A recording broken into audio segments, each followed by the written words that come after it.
Blog Talk Radio.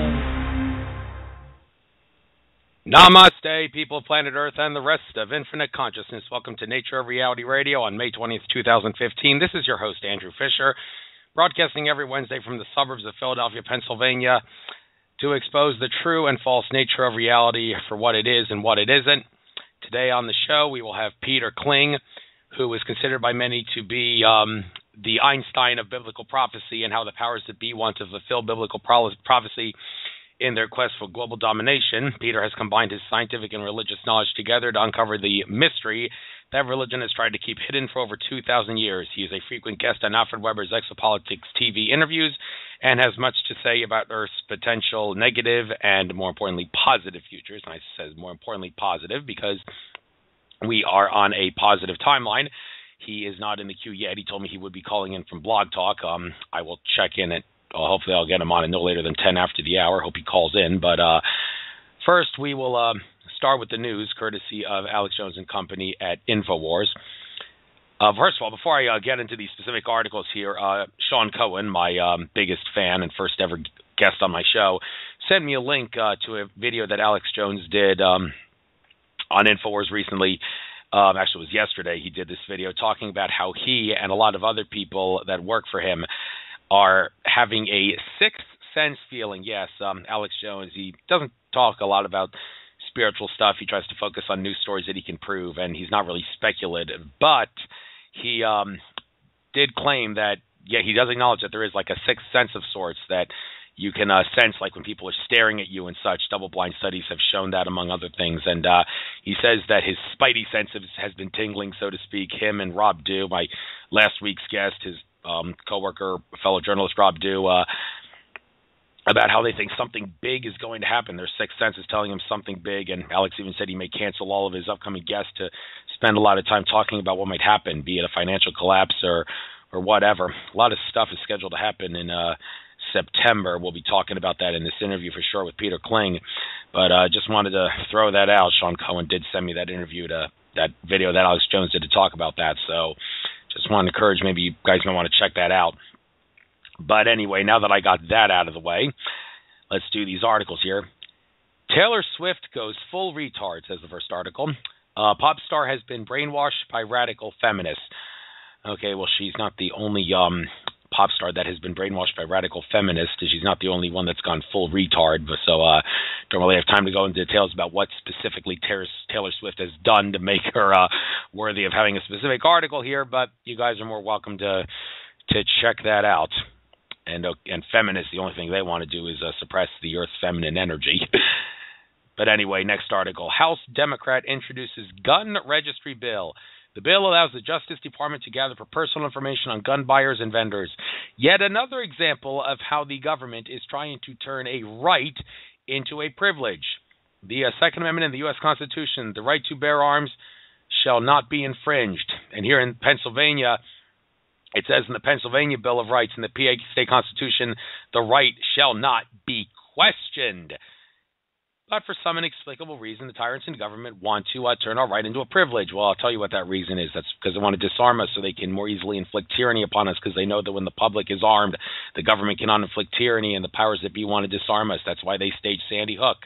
And let it be known that the FBI did say in its documents that nobody actually died in Newtown during the time that Sandy Hook happened. Nobody. 0 deaths. It says that. So all you Sandy Hook conspiracy theorists who want to say nobody died at Sandy Hook, be my guest. You can say that. Just make sure that you show those FBI documents. I know you can't trust the government, and the government lies to us so much, so we don't really know if we can trust them when they say nobody died. But if the government says it, I guess you might as well use that as evidence against them. So that's the deal there. Next article. Update. InfoWars hashtag Black Lives Matter. Planned Parenthood protest announced. The fight for Black lives begins in the womb. Well, InfoWars is notoriously anti-abortion.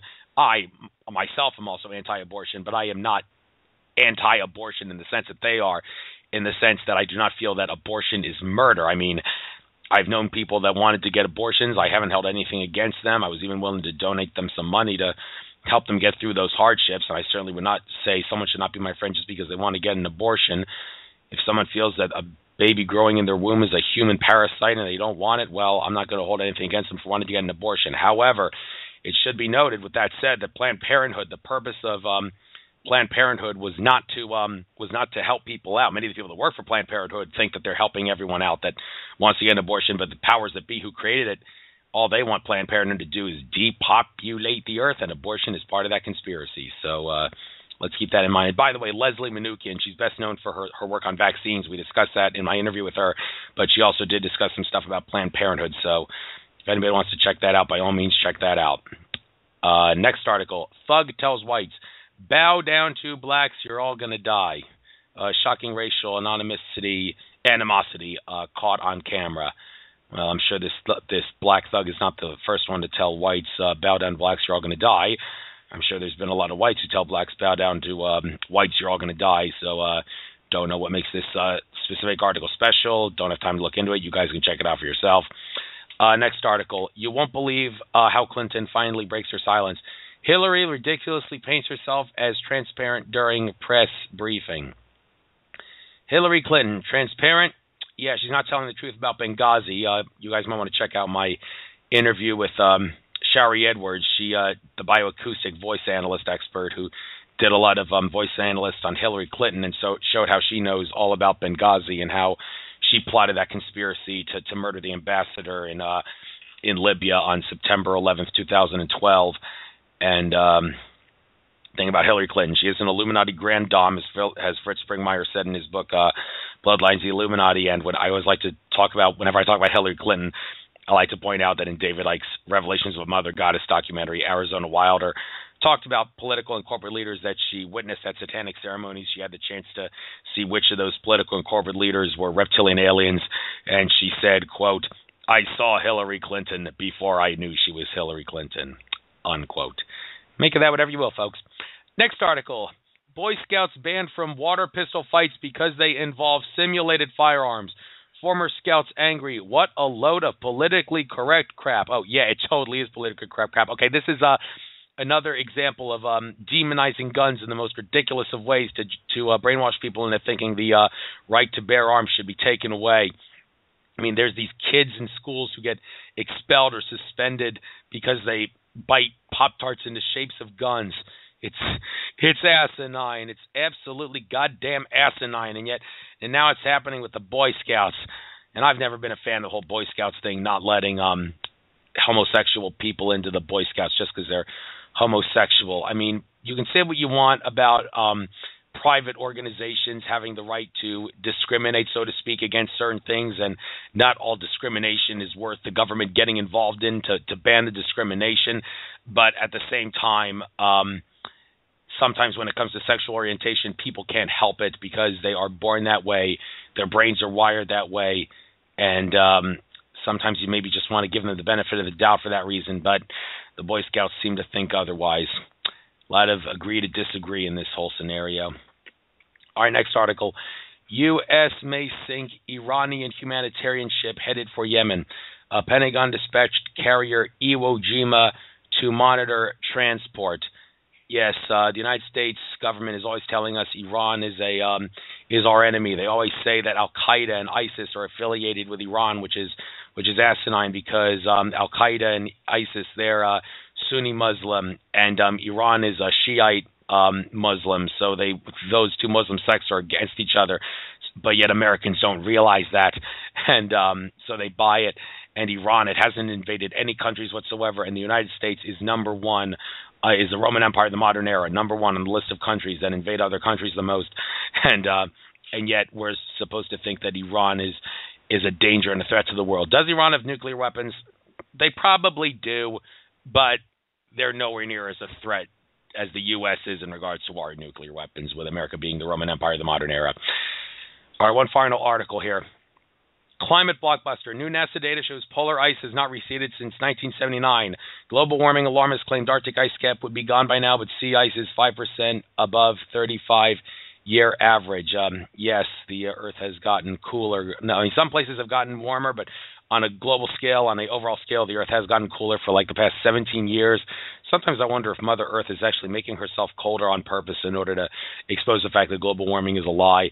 But I give NASA a little bit of credit. NASA should stand for not always a straight answer, but hey, give them a little credit for showing us that polar ice has not receded since 1979. Yeah, whenever they show the ice melting, they always show the ice melting when from the spring going into the summer season when the ice goes away, but they never show us that when you go from the fall to the winter, the ice just comes back. And polar bears are some of the greatest swimmers in the world. They're actually appearing in places in like Canada and such where they were never seen before. Some people are fearing for their lives because polar bears are appearing in like towns and such where they've never been seen before. Their populations are going like crazy. So there is no global warming, there is no climate change. It's all a hoax. Don't buy it. So that's the end of that.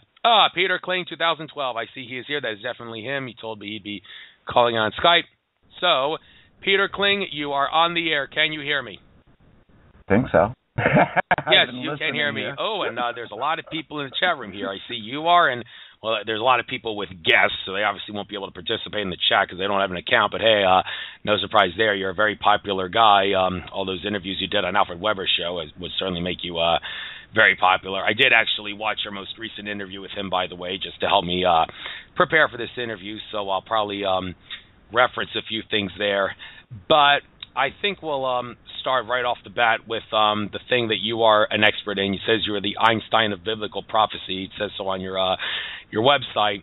So a lot of people would find this to be kind of counterintuitive that the powers that be would want to fulfill biblical prophecy. If you think about it, because I mean the religions of the world, Christianity and such, they were all created by the powers that be many centuries ago in order to suppress human consciousness. I mean, religions teach benevolent things, no question, but that's an illusion, because in the end, if you worship some higher entity, you will not be able to attain higher consciousness, because if you worship some higher entity, you will never realize that you are infinite. You are everything that is, was, and ever will be. So it does seem kind of counterintuitive in that sense that the powers that be would want to fulfill a prophecy of the Bible when they themselves created the Bible to brainwash people. I mean, I understand maybe I'm wrong about that, but hey, in regards to the powers that be wanting to fulfill biblical prophecy, tell us all about this. You got the floor for as long as you need. You know, you bring up a real good point. Let's address this first. The Bible brainwashing people. So there are actually 6 billion copies of the Bible in print on the planet right now. I guess there's a lot of brainwashing going on. The problem is it's not brainwashes people. It's religion that brainwashes people. And here's a fact. All religion today can be traced right back to the Anunnaki and the Sumerian cradle civilization and to the first ruler, Nimrod, or the first king of this planet, Nimrod. Now, it's interesting. The Bible only says that Nimrod was a mighty hunter in opposition to Yahweh. And that's pretty much it. And then it starts talking about the Tower of Babel. But historically, when we look at this, it's very important. Because while Nimrod only gets about a short little paragraph, nothing but a blurb in Genesis, the Sumerian Empire is where it all starts. And how does it start? With the Anunnaki. And so the Anunnaki give the Sumerians religion and government as means of control to rule the planet. And that was the purpose. They were in the process of putting together a one-world government 4,500 years ago under the rule of those who from heaven came. That's the direct translation for Anunnaki. Now, when we look at religion today, every single one, I don't care whether it's Catholic or Buddhist or Hindu or Shinto or whatever it is, voodoo, it can all be traced back to ancient Sumeria. So now, what do the Anunnaki say? The Anunnaki say, we created you from lower life forms. Okay, I'll buy that to an extent. But let's take a look at the biblical record. But before we do that, you see, it's this God who wrote the Bible. And he wrote it to control us? No, he wrote it to inform us. He wrote it to end Anunnaki control. The situation is religion. It stems from Anunnaki teaching. Then guess what? Religion isn't teaching you the truth about the Bible. And I'm going to prove it in one simple little case. Go to Genesis. Everybody pretty much knows this. Is like everybody learned this in the school or has heard it before. Genesis 2:21 through 23 says, "And God said, it's not good that the man is alone. I'm going to create a helper for him." So it says that he causes a sleep to come over the man. He opens the flesh, he removes the rib, he closes the flesh, and he proceeds to build a woman out of the rib. And he brings her before the man, and the man says, "At last, this is flesh and bone of my bones. This one was taken from man. I will call her woman, for she's my clone." What we have here is the first record of genetic engineering, and that's exactly what went on. A tissue sample was removed from the man. How did they do it? Well, they put him in a tape. They opened up his skin.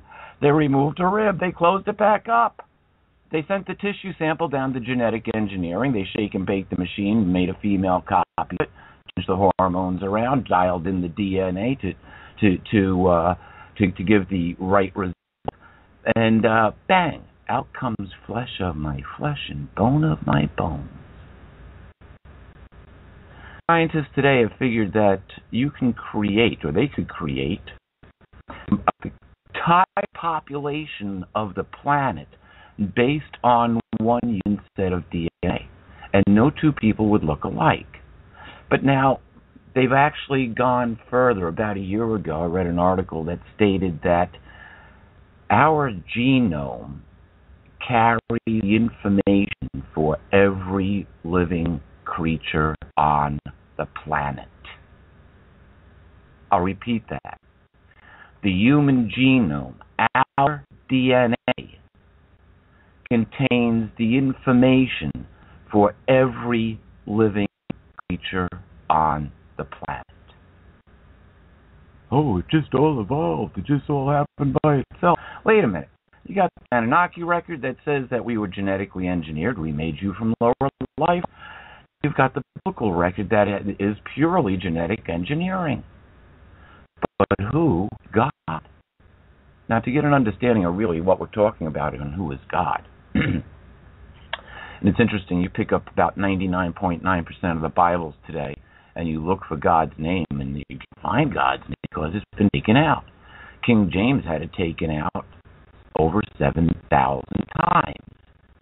What was, some people will say, oh, the Hebrew tetragrammaton, those four funny little shaped letters. Yeah, it kind of is, and the Hebrews will tell you that, God's name is too holy to pronounce. That seemed to come into play after the death of Jesus, more so than during the time of Jesus or before. Whereas more accurately, he was known at the time as Yeshua. But the name of God, as I was told, interestingly enough, by a Hebrew woman who converted to Christianity, but she was a professor of ancient Hebrew linguistics. She said that the closest translation to Hebrew tetragrammaton, or the name of God, is Yahuwah, most commonly called Yahweh or Jehovah. And in different languages, it's going to be called different names, just like my name changes from German to Spanish to American, and I'm sure there's a Japanese version of it.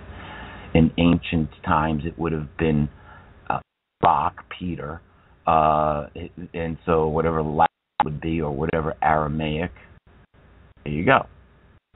So it's the same thing with God. But who is this God? Why did they take his name out of the Bible over 7,000 times? It's very simple. It's actually into where we are today. King James supported the Freemason idea and the Illuminati idea. And the Freemason God, as you will find when you get to be the 32nd or 33rd degree level, depending on which brand Freemason you choose to worship. And the only requirement is that you have to believe in God. Doesn't matter which one, because they're going to tell you which one when you get to the top. You see, the Freemason God is Jabulon. Jahbalon. And it's a composite. It's a triune God. You ever notice the church teaches the Trinity? Oh, the Father, the Son, Holy Ghost. The ancient Babylonian Trinity, or the ancient Sumerian Trinity, was Nimrod, the god of the sun, man god, his wife, who actually was a prostitute. Her name was Seriamis. She was an erudite prostitute who he met when he stopped for a night's rest at a brothel and decided, here's a woman who took full advantage of the situation. According to the historical record, she literally screwed herself to top position in the kingdom, which then covered from the entire crescent. That was Nimrod's kingdom, about 9 major cities in that stretch. But Nimrod took her back to ancient Babylon, and she became the goddess of the earth, moon, and the stars. And she actually had Nimrod put to death when she became queen. There's 2 different versions of the story. One is that she had torn apart. They had a sacrificial lamb that they would release throughout the year, and on the new year they had a drunken orgy of the hallucinogenics. They would tear the thing apart while still alive and eat it raw. And one year subsequent, there's a more clean version, which she just. However, after Nimrod's death, she became pregnant, and she said that the child was Nimrod incarnate, who had come back to be with his people, and she named the child Tammuz. Interestingly enough, there's a Jewish month called Tammuz. So we have the Father, the Son, and the Holy Mother here. Interestingly enough, Seriamis being the goddess of the earth, moon, and stars, and being the mother Tammuz, is the first Madonna. And that story is repeated in every world empire, right down to our time today. It's repeated, most people know it, through the Egyptian Empire, through Isis. Isis is the Egyptian version of Seriamis. And so we have the Egyptian gods of Ra and Horus and Set that are embellished today on our dollar bills with the pyramid and the all-seeing eye and the different things that we choose as decorative objects and things of veneration. Isis, Isis, Isis. Where do we hear Isis today? Terrorists. But once it was a goddess. Is that a coincidence? No, we'll talk about that in a minute.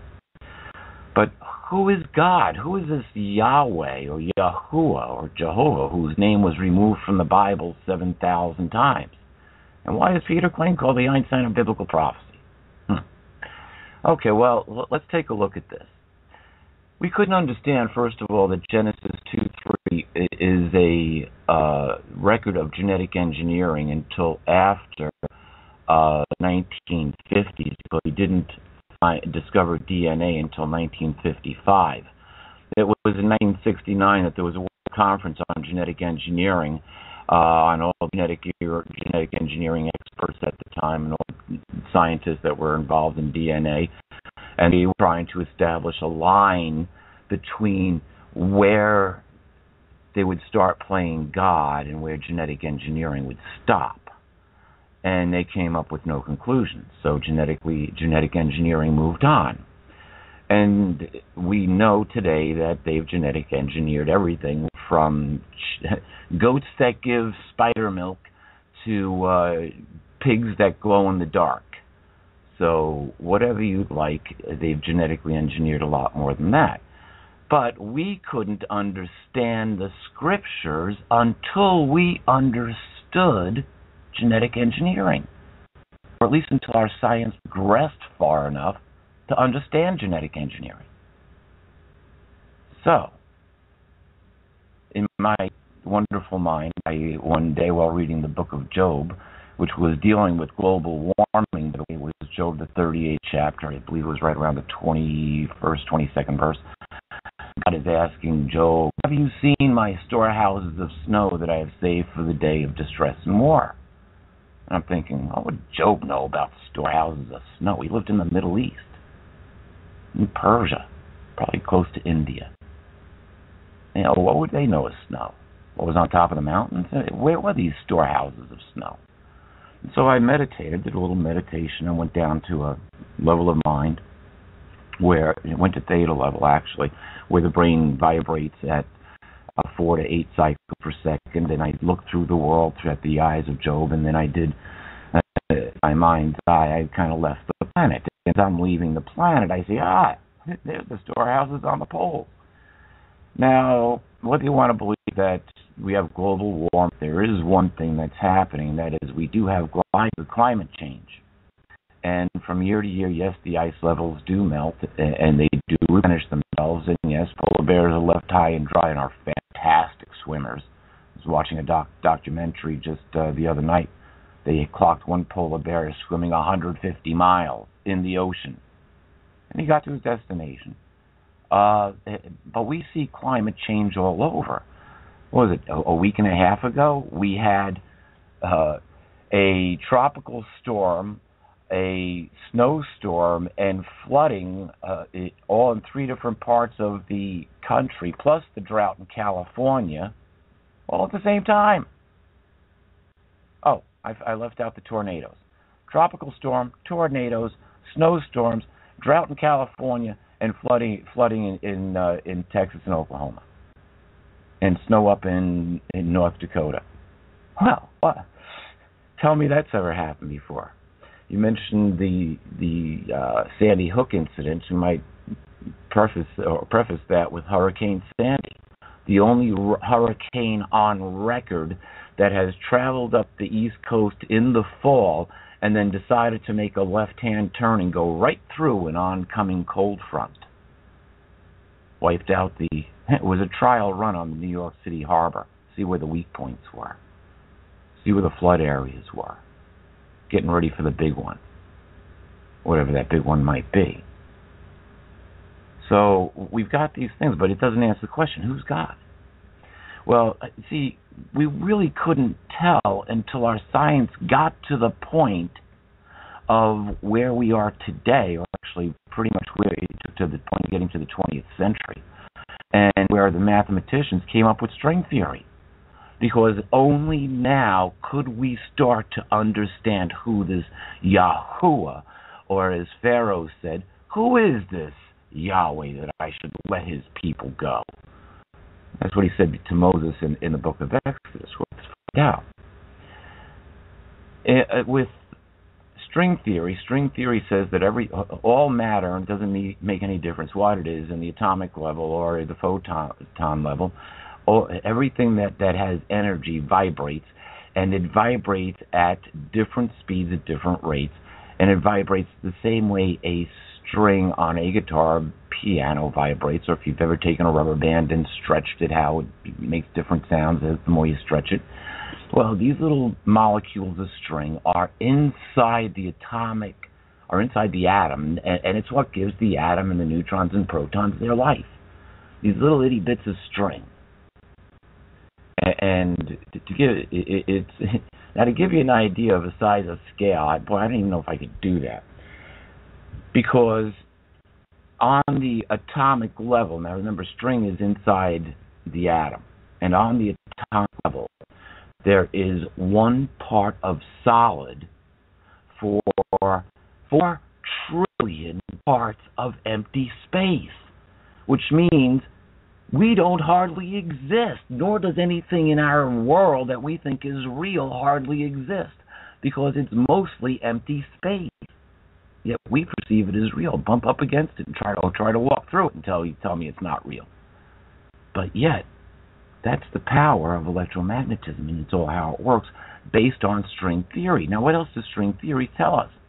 Well, string theory tells us that in order for our little 3-dimensional universe to exist, there needs to be 7 other spatial planes or 7 other dimensions to support us. 1, 2, 3, 4, 5, 6, 7, 8, 9, 10, plus the dimension of time, which now they're even questioning, does time actually exist? So, and these things we all take as reality. Now, here's the thing. And the other 7 dimensions do fine without us. And by the way that the math works out, the 3 dimensions which we are in, dimensions 8, 9, and 10, are physically the largest dimensions. All the other dimensions are smaller. Now think about that.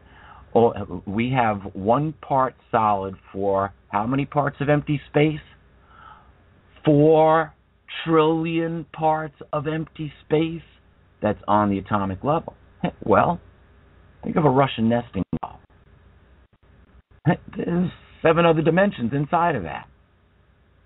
Right down back to who we are going to discuss right now, and that is dimension 0, what is called the singularity. Nothing but pure dynamic energy.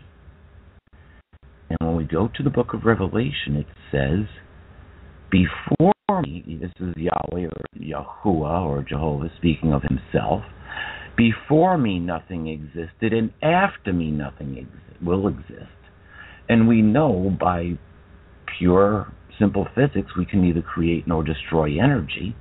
So that brings us right back down to the singularity of pure dynamic energy. Energy in its most pure form or state, and it's alive and it's conscious.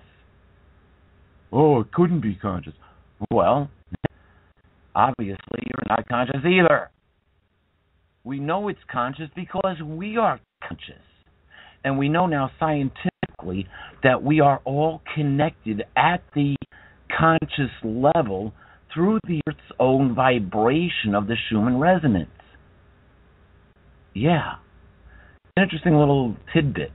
Once the human brain, the right hemisphere of the human brain, reaches 7 hertz per second, which is in theta, it can reach every other mind on the planet within 10 minutes. Oh, it's impossible. No, they've measured it and they've studied it and they can prove it. And it's all based on the same way that the magnetosphere works around the Earth.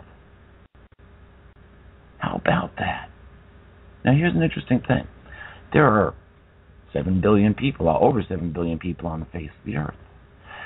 There are millions of species, numbering, well, maybe not millions, but thousands of species, numbering in the millions, if not hundreds of millions of different kinds of life forms, numbering in the trillions. We know that they eventually number in the trillions because our human body is host to over 1 trillion different life forms inside and out. What? Yeah.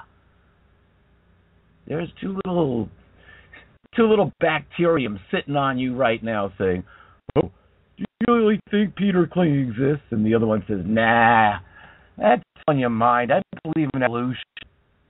"Oh yeah, well, where'd we evolve from?" And that brings us to fractals, or technology, fractal science, where they can now judge the health of a whole forest based on 1 tree. And indeed, just like this planet is host to trillions of life forms, our own body, inside and out, is host to over 1 trillion life forms.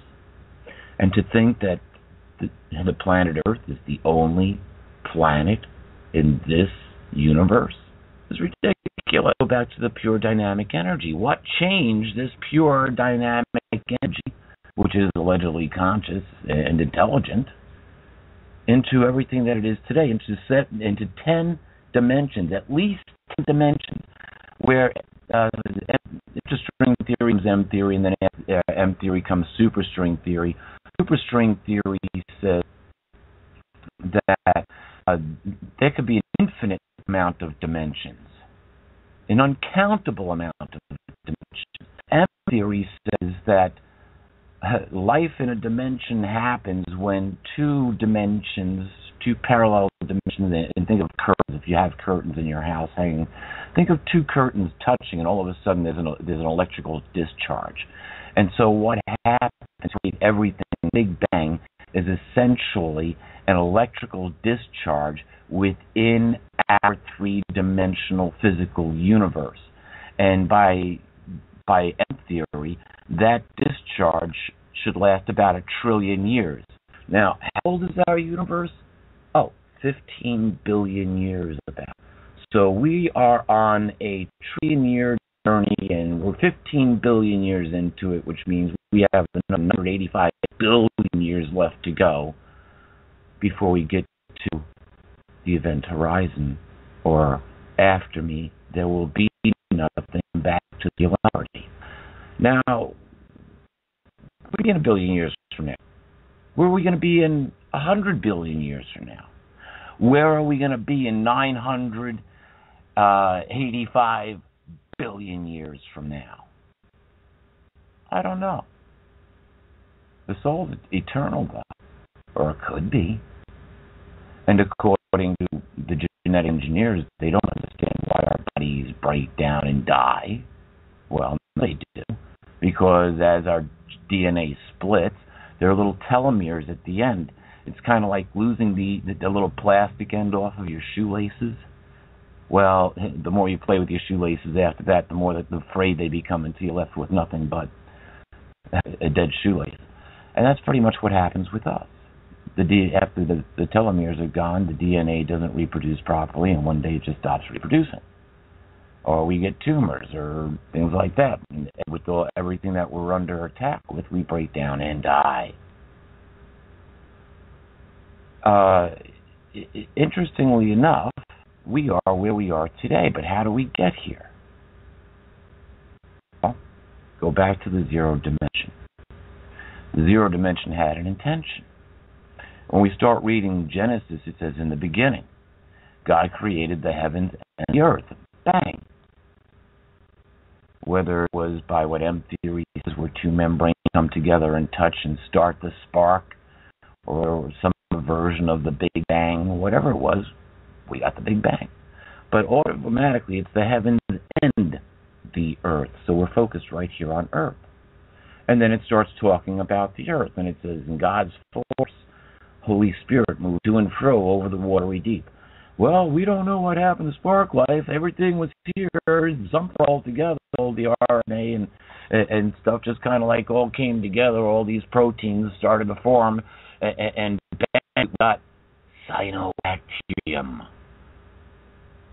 And cyanobacterium has been around for probably about 3 billion years, 4 billion years maybe. They don't know because of extremophiles. They don't know if what of life cyanobacteria can live in, or how extreme life can live in. Aliens, something that bleeds blood, that's acid, and it goes right through X. Now that's an extremophile. But anyway, we don't have anything that we know of like that here on Earth unless it's genetically engineered or imported. Don't put anything past DARPA. Back to the zero dimension, though. So the zero dimension has this purpose, and the purpose is focused on Earth. And when you look at the first chapter of Genesis and how you would geoengineer a planet, it pretty much falls in line to what's outlined in Genesis.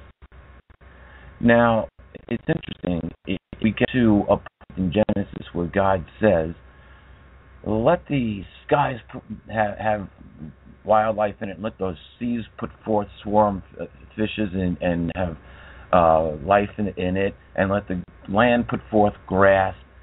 And when we look at the fossil record, what we find is that for about 1 to 3 billion years, we had not much more here than single-cell animals, and then all of a sudden we get the Cambrian period. And scientists' best explanation for the Cambrian period is, oh, well, the oxygen levels got to 21 to 23%, and life spontaneously exploded. Seriously? The Cambrian period had more life on it, more varieties of life than have ever existed on this planet. It would be more easy to explain to a 15th century Indian who went to sleep in his hut one night in the middle of Central Park, how all of Manhattan was built overnight while he was asleep. That's literally the truth. There was more life during the Cambrian period than has ever been here since. We've only had extinction level events since then. And that's how you wind up with 6-foot oysters on the side of Mount Everest, close to 30,000 feet above sea level. Think about that. You know, you ever turn over a piece of old rotten wood or, something that's damp, and you see those little pill bugs? Now, those little pill bugs are trilobites. Those are the only ones that are left of their kind. Those little pill bugs, sow beetles or whatever, potato beetles some people call them. Once upon a time, there was over 17,000 different kinds of those, and they all lived in the ocean. They went from that size that we see now up to sizes that were 3 and 4 feet long. And that's just one species. And ever since then, we've had these extinction level events. Now, when we continue on, we get to Genesis right around the 24th, 25th chapter, and God says, time to create man. Let us create man in our image. And so it says, he created the male and female in his image, and he gave them a command. He said, be fruitful, become many, fill the earth, have in subjection the fish of the sea, the wild creatures of the land, and the birds in the air. And every green thing or every living thing which is producing seed is good for you to eat. You all have a good time. Now I want to have a lot of grandchildren here. I'll see you when I get back.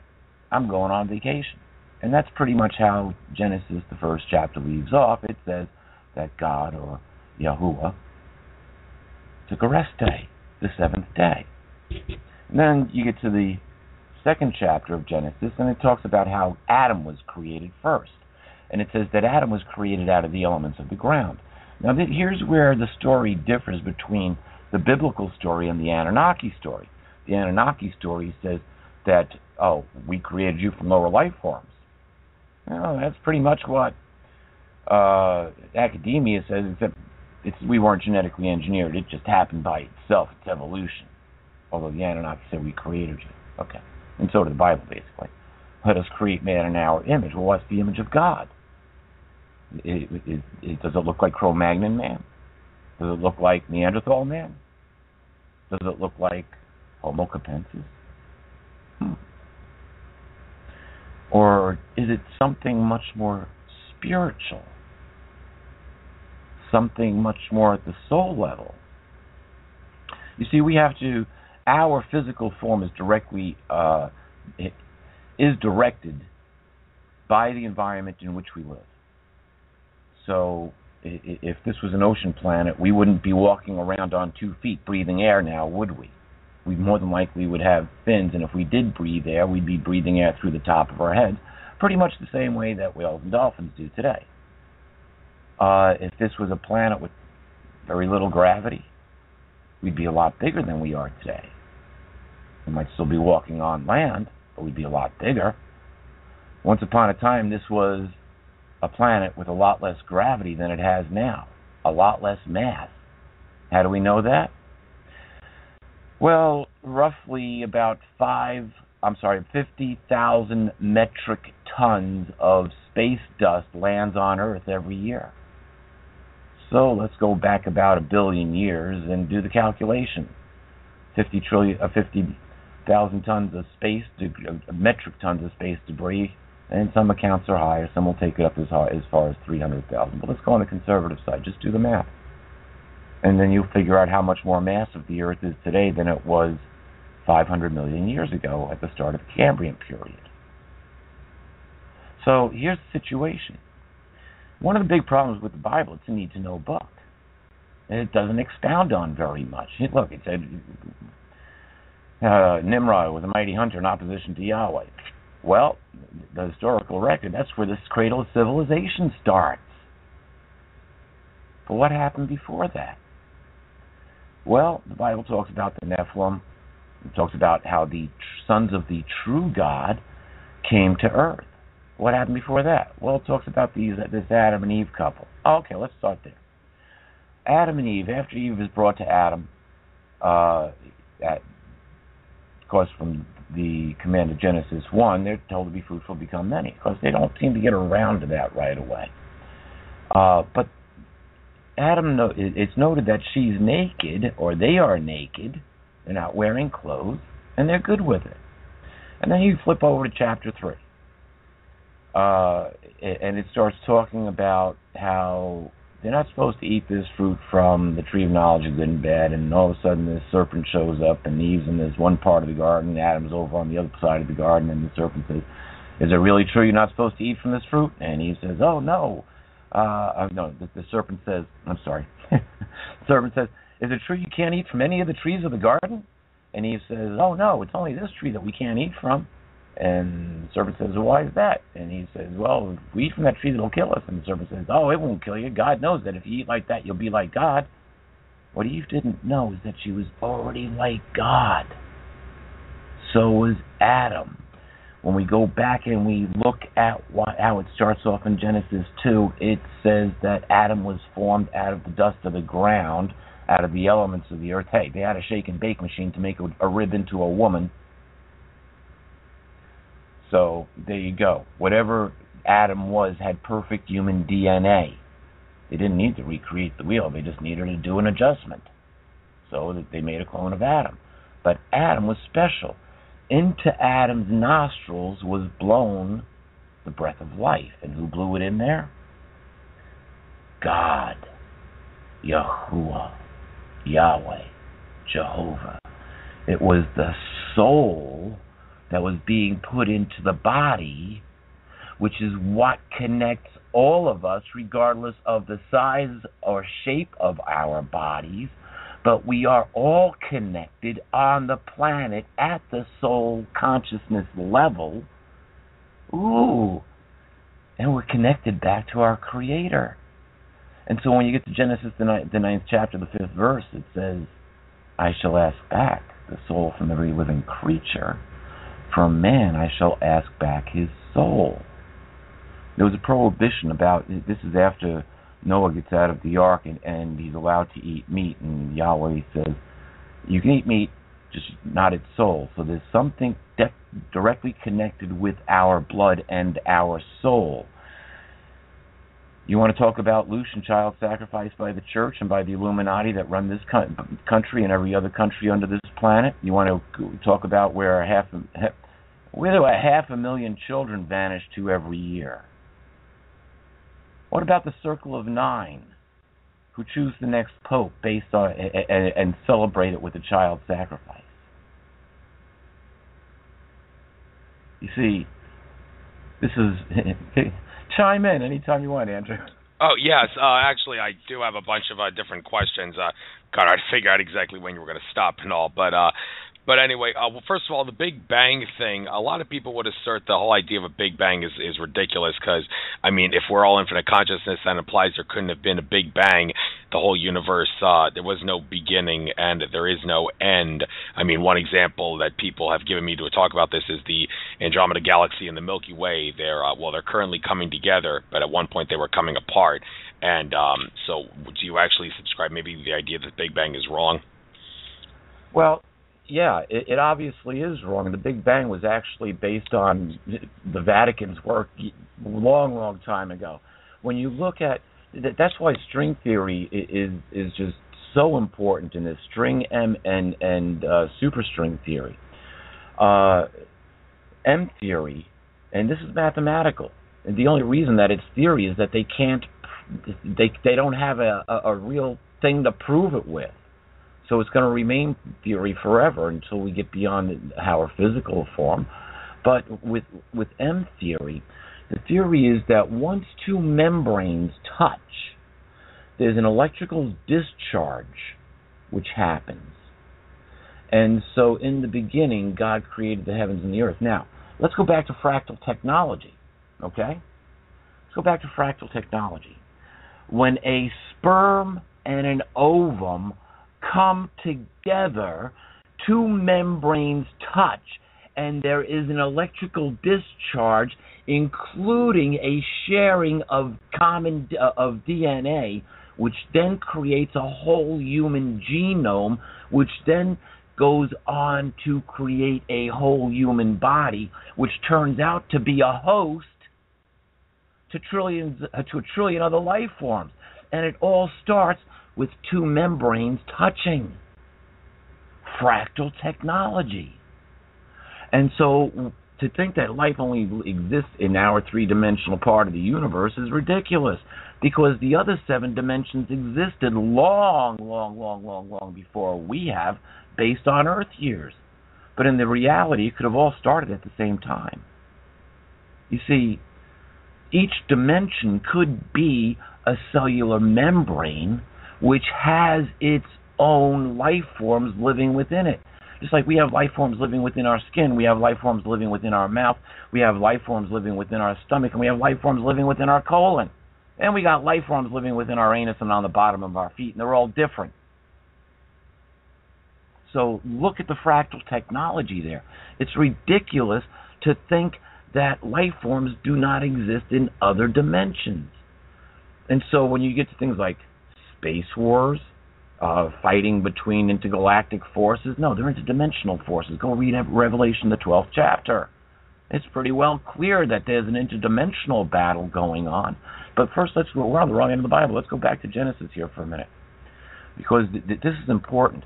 Whatever happened with the eating of that fruit, whether symbolic or real, and it could have been real, because we know that there could have been a virus within that fruit. Hypothetic. But there could have been a virus in that fruit. There are viruses now that do this, which attack our DNA. A very common virus, herpes simplex 1 and 2. Fever blisters or genital sores, whatever you want to call them. You get it for life. Why? It attaches itself to the DNA. What about a virus that would have just maybe cut the DNA in half? Go ahead, Andrew. Okay, changing the subject here. You've often talked about the idea of a Nibiru event happening.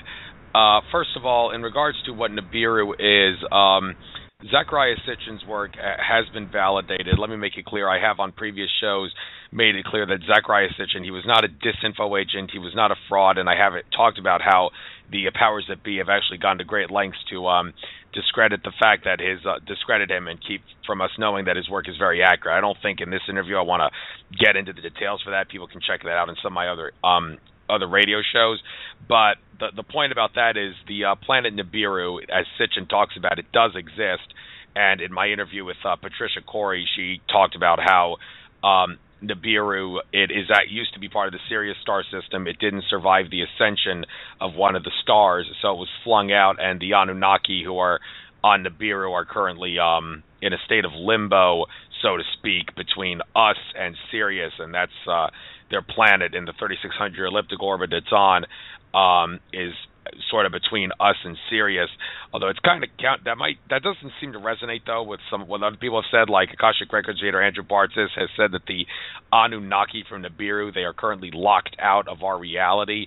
Although Patricia Corey, after I told her that, she said, well, I don't really see how that could be true. I haven't heard anything from my Syrian contacts to say that is true. But the point about this is the idea of a Nibiru event and whether or not the actual planet Nibiru that Sitchin and Patricia Corey have talked about is involved. It does seem a little counterintuitive, some would say, that a Nibiru event could happen because we are in a positive timeline. I mean, for example, Andromeda Council contactee Tolek, who in his interview with Alfred Webre, he actually talked about how there was a conspiracy in 2012 to cause a Nibiru flyby, but ETs were watching over us, actually put Nibiru in an orbit high above the plane of the Earth to make sure that our consciousness didn't cause Nibiru to appear. Likewise, Tolek has talked about how his ET contacts have told him that they're trying to make sure that, among other things, Yellowstone does not erupt, because Yellowstone, they say, is overdue. Well, they'll make sure that it never blows. And the whole thing about September 2015 being a very significant month, we'll get to this later in the interview, but they have said that there's a prophecy that an asteroid is going to hit the Atlantic Ocean on September 24th. Well, I actually asked Tolek about that, sent him a message, and he told me that his contacts have told him that they will make sure that that asteroid does not hit the Earth. So this all raises the question, how could a Nibiru event, regardless of whether or not it involves the planet Nibiru, actually happen when A, we're on a positive timeline, and B, there's ETs who are going to make sure that a Nibiru event would not happen? Good question. I'm going to answer biblically. But first, here's the situation that we're in. I got to talk a little bit about me for a second, because without this, I'm just another person spewing things from the Bible. I started being educated in the scriptures before I was 5 years old, actually. And it was by a very interesting group of people who were my mentors. They are now the Immortals. I'll explain the Immortals in a second. But what they taught me was history, prophecy, and exopolitics.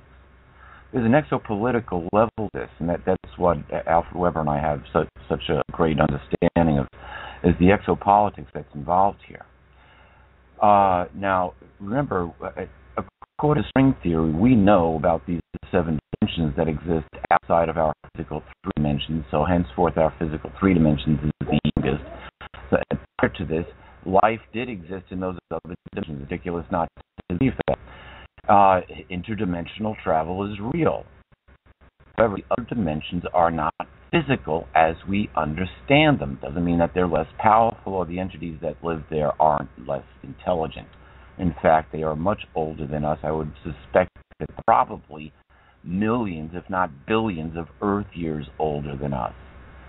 We're talking about different dimensions, and we are the babies on the block, so to speak. We are the babies of the cosmos. Now, part of understanding us is understanding where we came from and where our direction is headed. So if you look at what is recorded in Genesis, we are a direct creation of the zero dimension. We are created by the zero dimension at the soul level. Now, my biblical education did not include religion. I had to learn about religion after my education was complete. However, at the age of 13, I did take on the responsibility of being trained as an ambassador to the King of Kings and Lord of Lords. And now I'll explain the Immortals. The Immortals are the true brothers of Yeshua or Christ. They are the ones that start with the 12 apostles, minus Judas, placed by the new 12. And then they go on from there to the 120 that's recorded at Acts, and then they go on there to the 3,000 that's recorded to Acts, and then they go on there to the 7 congregations of Asia Minor. From there, they kind of lose track. They come back up during the Reformation against the Church. Interestingly enough, my ancestors, on my father's side, were involved in the Reformation against the Church in France, and they had to flee for French persecution by the Church for their disobedience to Germany, which was, interestingly enough, a very, very understanding and liberal state. A lot of dissidents fled to Germany, religious dissidents at the time. Anyway,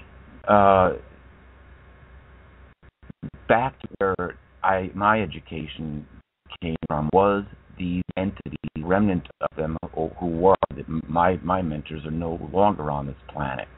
But the last thing that they told me, or that I was told, I was 19 years old, September 1975. A very old gentleman with eyes that went on forever, blue eyes, told him in his voice of years of wisdom, along with a bit of a German accent. He said, "Your future is in the stars." And I didn't quite understand what he meant at that point. I do now. It took writing letters to Earth. You can survive Armageddon to be there. I I was shown what our future was, and it wasn't by the immortals, nor was it by any of my guides or anything like that, although I do have 4 guardian angels, so I've been told. I've met my guardian angel twice. 3 other people have seen it. And it all involves me not dying. I had alien contact shortly after my 18th birthday. My guys wanted me to channel for them, and I wouldn't, and so they just simply said, "We're going to kill you." I should have never lived to see my 19th birthday, and in fact, I should have been dead now 16 times since then. I was dead once and got sent back. The doctor who actually killed me fled the country and took all the records with him. So, sorry, Charlie. You can't prove anything. Whatever. Life goes on, and that's not important. What's important is where we are now and how we got here. And it's through, essentially, the Anunnaki and 4,500 years of deceptive teaching. And religion teaches the Bible through Anunnaki beliefs. So how can you ever get the truth from? It's like capturing the enemy's documents and then changing them and then handing them out as being real. But they've used this as suppression. Here's an interesting thing. Hellfire. You're going to burn in hell. No, you're not. Your body dies, rots out, goes back into the ground, which leaves your soul behind. And how do you burn something which is not three-dimensional?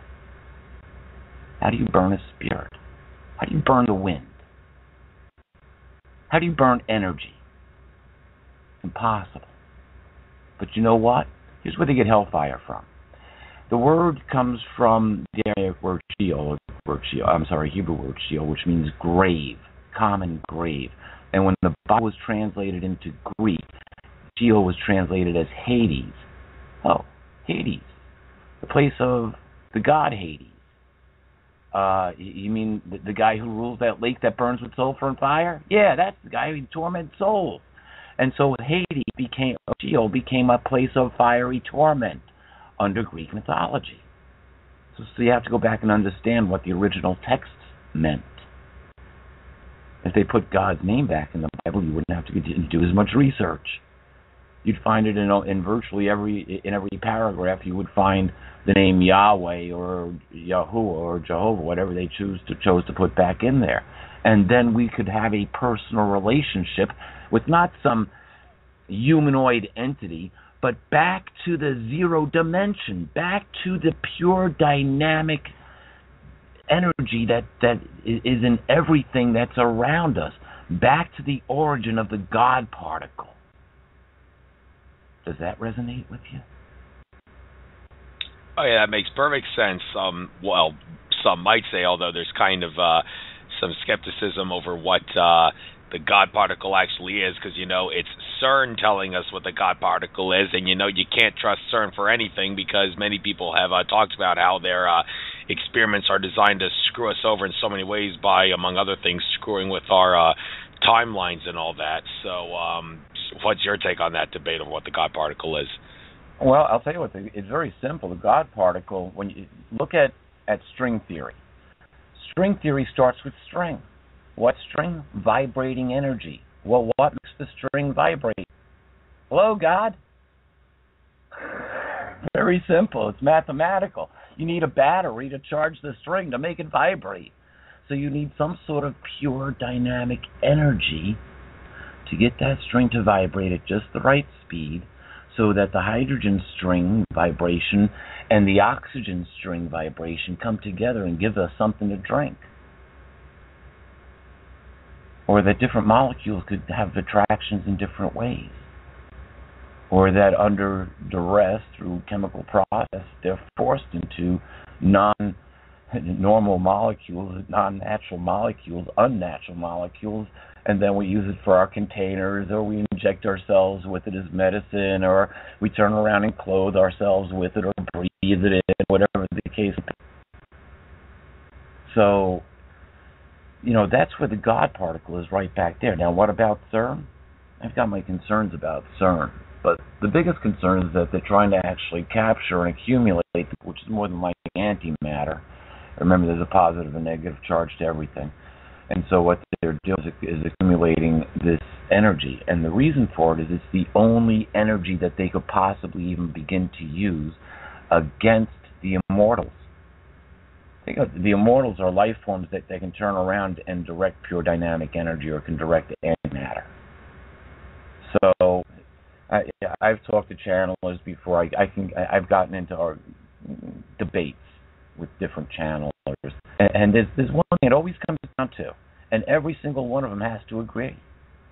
When the immortals show up, every knee, alien and human, will bend, and if it doesn't, there's no more future on the positive timeline. How can I say that we're on the positive timeline while facing a Nibiru event?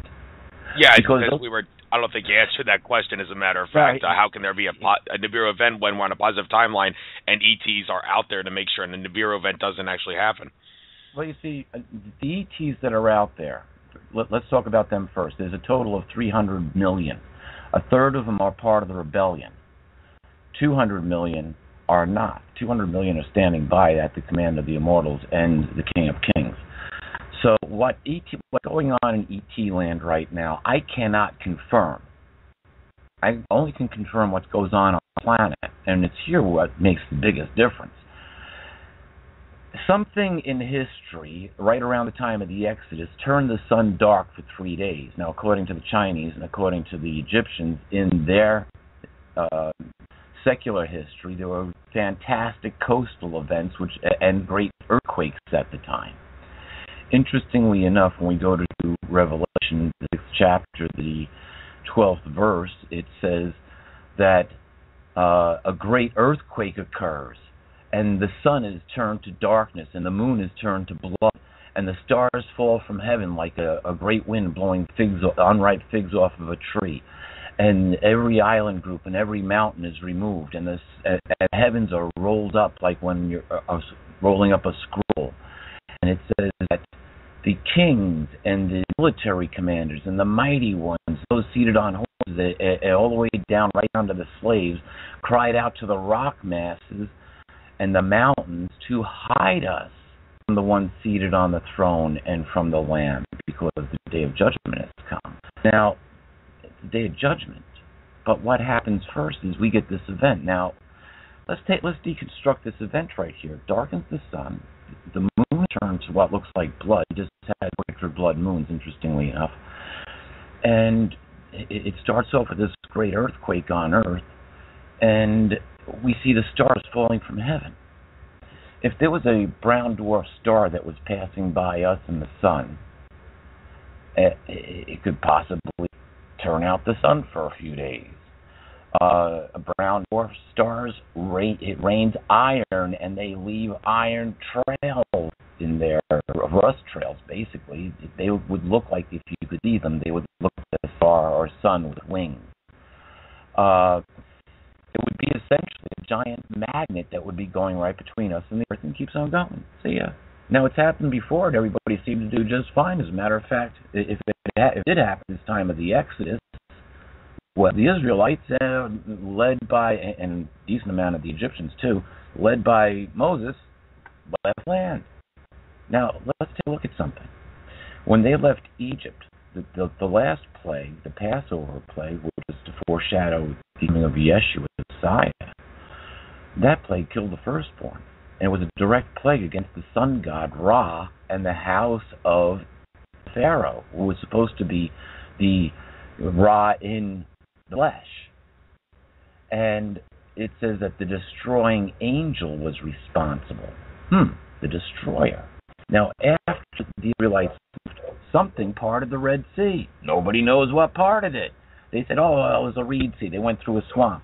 But if you go back to where the monument on the east side of the Red Sea, where it says, we crossed here, it basically says that.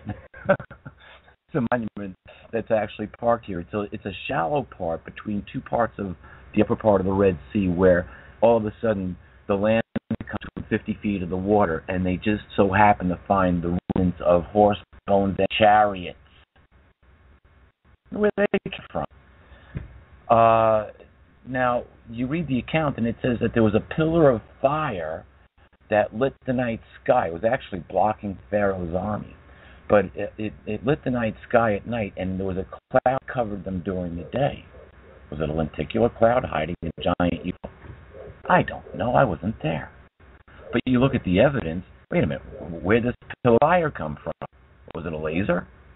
I don't know. It only says a pillar of fire. So you got to start questioning the whole situation there as to what really went on and look for a modern day answer for it. I'll give you a good modern day answer for something. When we look at this Nibiru, or this Planet X, whatever you want to call it, this brown dwarf star which made it, it seems anybody who might know winds up dead. But that's a different show. Something we can measure. Jesus said that there would be earthquakes in one place after another. And you say, oh, well, there's always been earthquakes on Earth. Yeah, but in 1998, all of a sudden, earthquakes above the magnitude of 5 jumped 500%. And since 1998, they have gone up to over 700%. And what has been recorded over the previous 100 years. Oh, we got better recording techniques. Really? Well, maybe that's why we're recording swarm earthquakes now. And it's not just one earthquake, it's a swarm of earthquakes. They had over 200 earthquakes in Nepal. Of course, we only heard of the big ones. 2 years ago, China had a 7.1 earthquake was reported. It's a week to get. Why so long? Because the ground never stopped moving. In a week's time, they counted over 4,000 earthquakes. You want to talk about warm earthquakes? Let's talk about the Fukushima event. Fukushima is a whole other story. But whatever set off Fukushima set off 17,000 earthquakes by the time it finally slowed down in September. I had a direct feed to that and counted them every day, watched the number go up. It finally started to slow down toward the month of August, and by September they would seem to be pretty much back to normal. Now, go and you look at the conspiracy against what happened with Fukushima. There's telltale signs of using underwater tsunami bombs, nuclear underwater nukes, and the use of HAARP. Scientists in Japan recorded a high energy anomaly in the ionosphere during the time of the earthquake. You might still be able to find that documentation out on the web. I know it was there the last time I checked, which was about 2 years ago now. But it should still be there. Look it up. High energy anomalies in ionosphere. That brings us to another problem. And that's where we are, which tunes into where the Schumann resonance is today. Let's see. This Nibiru situation that goes by, you look at what is in Malachi, the fourth chapter, first and second verses. It says that the day is coming. Now, this is the positive timeline, okay? Pay attention here. The day is coming that is burning like the furnace, and to the presumptuous and wicked, they will become like chaff, and they will be burned up, and neither root nor bough will be left towards the whole tree would be gone. But to those of you who have respect for my name, what name is that? Oh, Yahuwah, Yahweh, Jehovah. It says the Sun, S-U-N, of righteousness, with healing in its wings, will make you strong like young fattened calves who go forth pouring the ground. So how does an event involving the Son of Righteousness with healing in its wings destroy the wicked and the presumptuous, but make those who have a personal relationship, a respect for the name of God, which was taken out of the Bible over 7,000 times by Freemasons? Why do they live? Why are they strong? Like, you ever go to a 4-H show, and there's everybody's been working on these prize calves, to raise them all healthy, looking ready to go out, pour up the ground, and be a blue ribbon winner. Yeah.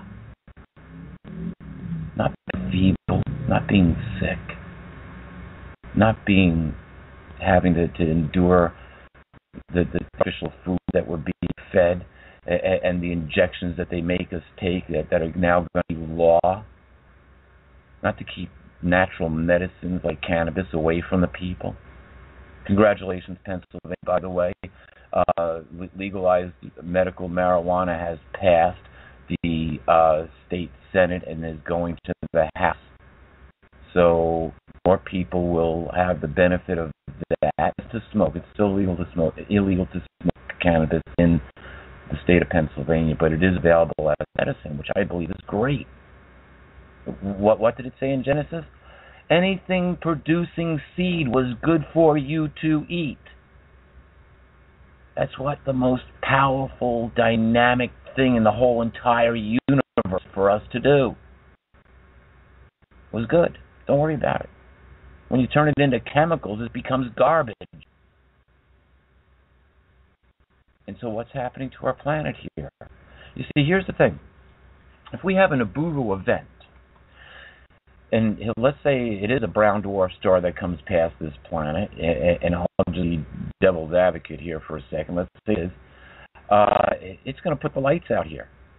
We will have lightning thunder on this planet like we've never seen before. The skies will become dark, and however it takes to eclipse the sun, get that sun. But will it happen? I don't know. But here's the fact. If it does happen, you can forget about anything electric running. In 2013, the United States government ran a test on the electric grid. Remember that? And they said it was based on, everyone was freaked out. Oh, they're going to shut the grid down. Oh, they're going to shut the grid down. No, we didn't lose anything. It came and went. Nobody took note. But the reason why they did it is because of how long it would take to get everybody back online.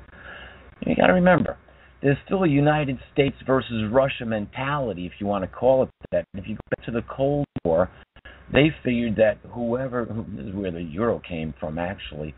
They already had billions of dollars of euros already printed up because they knew that if there was another war, it would be a nuclear war between the United States and Russia, and the one that could recover the quickest through the banking system would be the one to dominate the world. Who's dominating the world now? Oh, wait a minute. Isn't it the Zionists and the Jesuits through the banking system? Ha! Congratulations. Yes, it is. So, countries don't dominate worlds. The bankers do. Who did Jesus throw out of the temple? The bankers. See, there's a problem. There's a problem there. But let's bring it in closer to home where we are. We're facing aliens, and we're supposed to be on this positive timeline and this Nibiru event. And, well, we're being suckered in right now. Instead of preparing for this, we're being suckered in. Why do you think the United Nations is working on the post-2015 development agenda? What do you think Jade Helm is being done? We have a Nibiru event. You got to send these troops into places of a city which is being run by drug gangs. Oh, we didn't think about that. Yeah. Get out of the way. If this should happen, get out of the way. Nothing we can do to stop it. Oh, but we got to take back the country. Really? You're going to rise up against Spetsnaz. Good luck with that one, too. Because Yahweh certainly isn't going to be on your side. This is not our fight. We've got to get out of the way. There's nothing we can do now, because this is now coming down to where we are in this post-2015 development agenda, which is very interesting here, because in September... Oh, go ahead. Yeah, in September, I do want to talk about a few things there. In regards to prophecy, I did mention a thing about the asteroid supposedly going to hit. on the 24th, but Tolek did tell me that his ET contact said that they're going to make sure that that doesn't happen. Also, there's the whole Shemitah and Super Shemitah thing. In a recent interview, Rabbi Jonathan Kahn that he did with Leanne McAdoo of InfoWars, he was talking about how like every 7 years there's a Shemitah, and every maybe 49 years, I'm not 100% sure on that, but there's a Super Shemitah, and we're set to have a Super Shemitah this upcoming September. What a coincidence that that's around the same time as that asteroid strike. And also what's this guy's name? Matt Kahn, no relation to Jonathan Kahn. His name Kahn is actually spelled differently for both guys, but Matt Kahn, in an interview he did with Helene Libson on In5D Radio not that long ago, he said he sees about 1/3 of humanity resonating with 5D, fifth dimension consciousness, by the lunar eclipse on 9/28, which is the last of the lunar eclipses in the series of tetrad eclipses.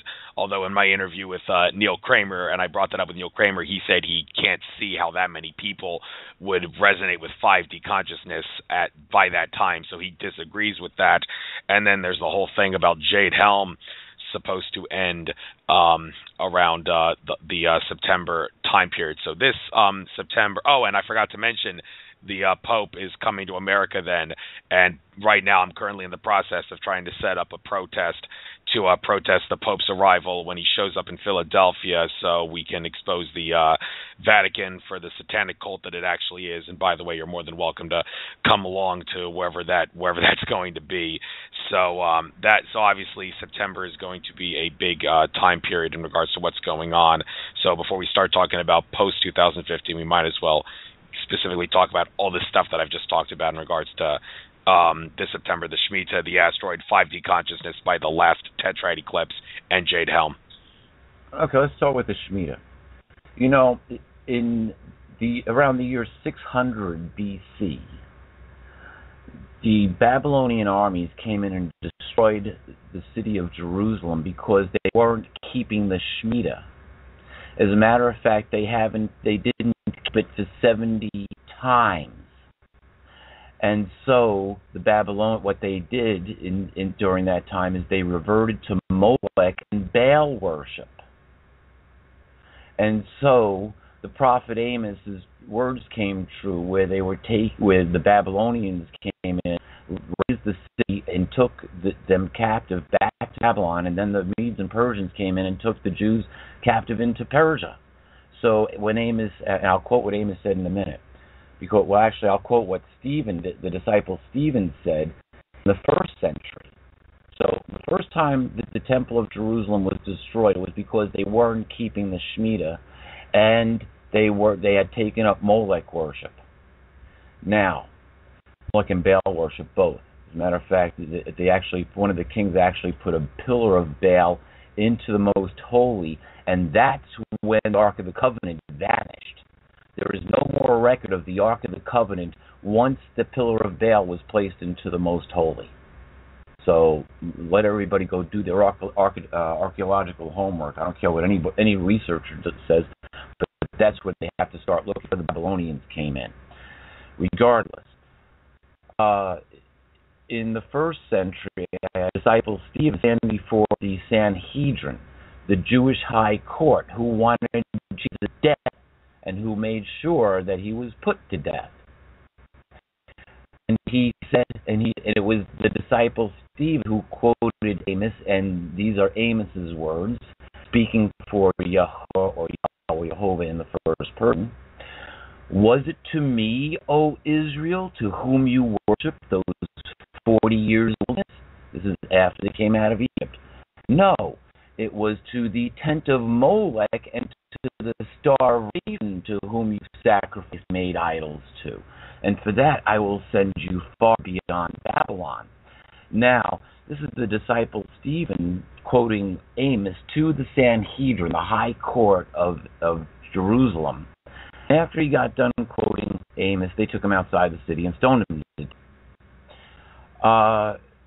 Do some homework. If you're listening to this show, you're near a computer. Look up Star of Molech. Molech, the first means terrible god. The first Molech was the Egyptian god Set. He was a bisexual god who required live child sacrifice.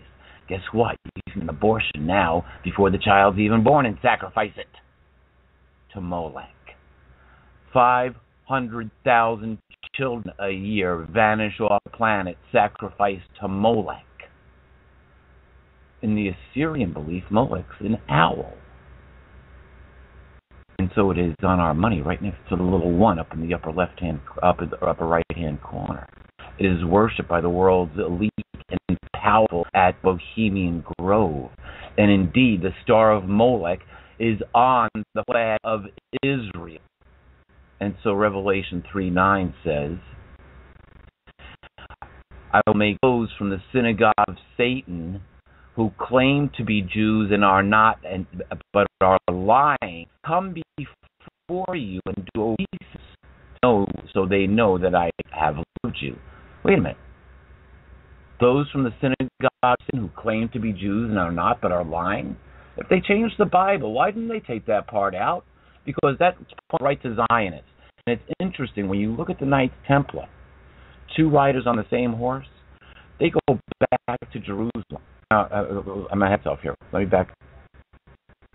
One of Jesus' prophecies, and this is important, he said, he was quoting the prophet Daniel at the time, yes. In Matthew the 24th, I think it's right around the 15th verse, 24th chapter, he says, when you catch sight of the disgusting thing standing where it ought not, then it's time to flee to the mountains. Well, in the first century, what happens in 67, the Romans come in, they lay siege to the city, and they undermine the temple wall, and they come up inside the most holy.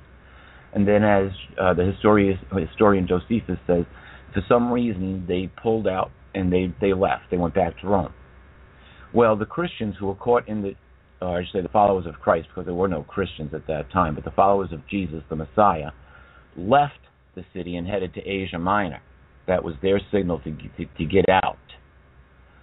3 years later, in 70, General Titus came in, laid siege to the city right at the Passover, caught the city full with every Jew in the land, and starved them out, essentially waited for 3 months, and then razed the city to the ground. Josephus recorded that blood was flowing through the streets deep enough to put fires out. Out of 2,093,000 were taken captive back to Rome. No doubt those in the Sanhedrin and the ruling class, the Molech worshippers, were taken back to Rome as slaves. Most of them bought their way out of slavery and assimilated themselves into European society, gained control of places of power, and so here we come 1,000 years later.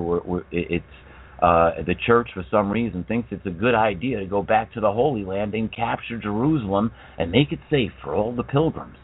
And so there's this little band that comes together, this Knights Templar, the poor Knights. They're actually from, the original Knights Templar were from a Hebrew family, but they showed two riders on the horse. They were the representatives from the Vatican and the Zionists that got together and went back to, or the Molech worshippers more accurately, and went back and took Jerusalem and started digging.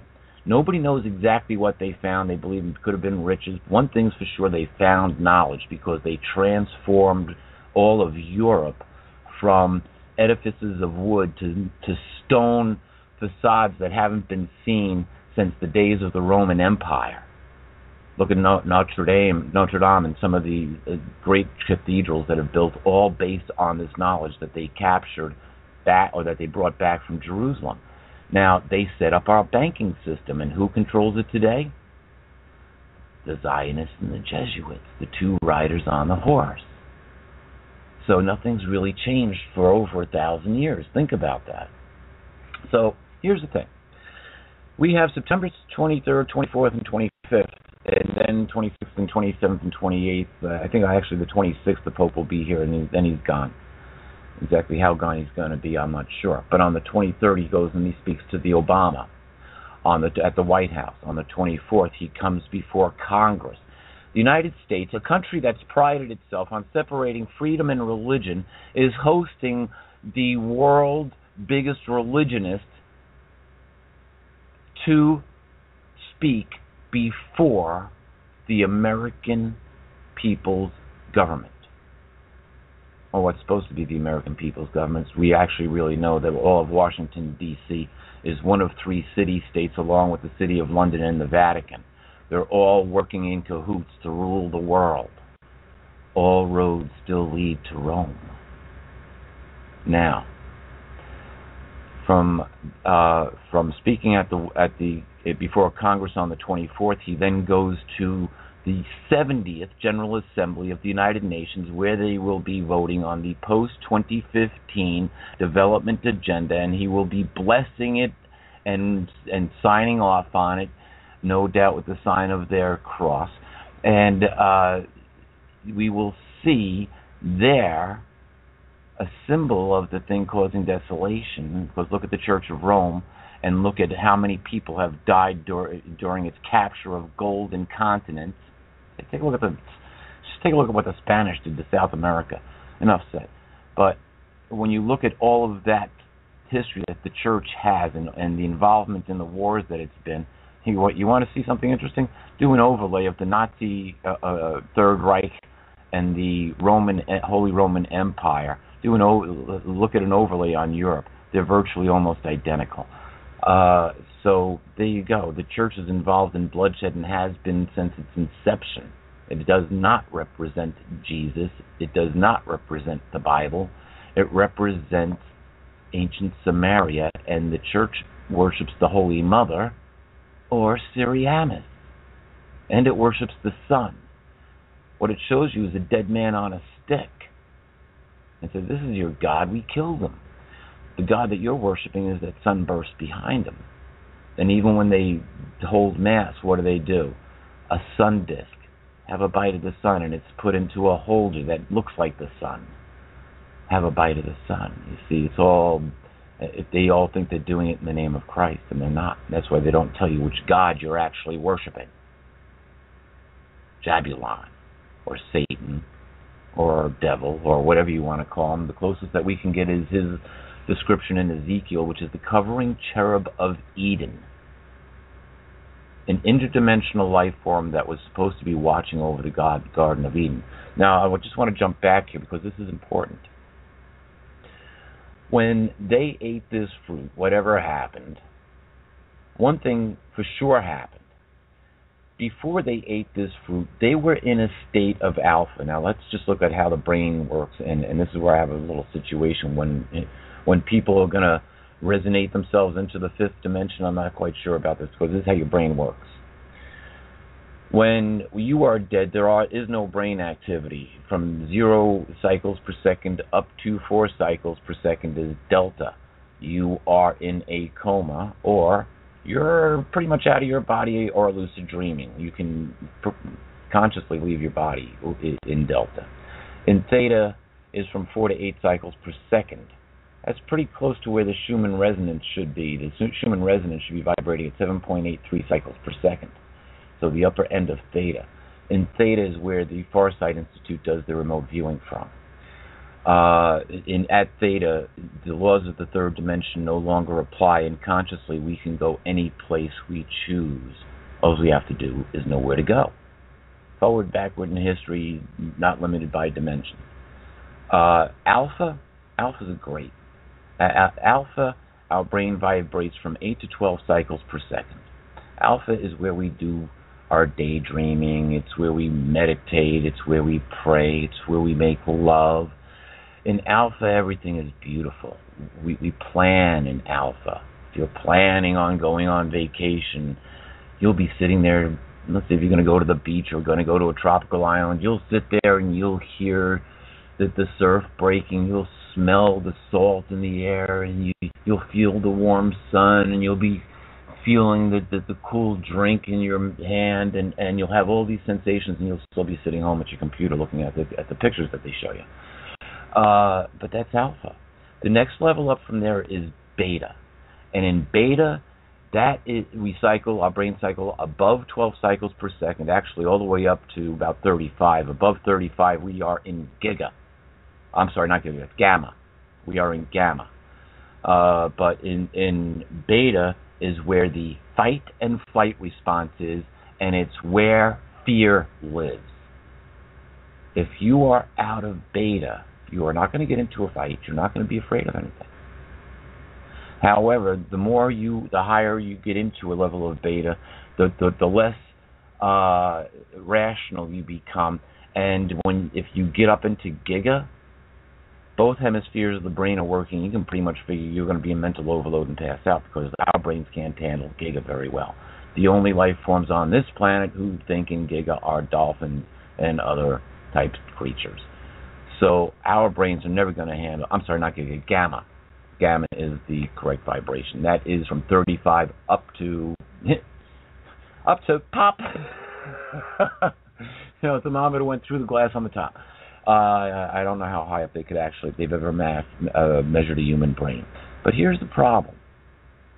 They've measured the Schumann resonance as high as 64 cycles per second, which is in gamma.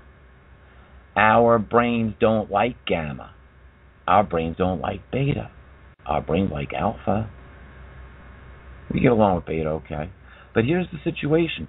After they ate the fruit, after Adam and Eve ate this proverbial fruit, it's just a story. Yeah, well, they had a state change.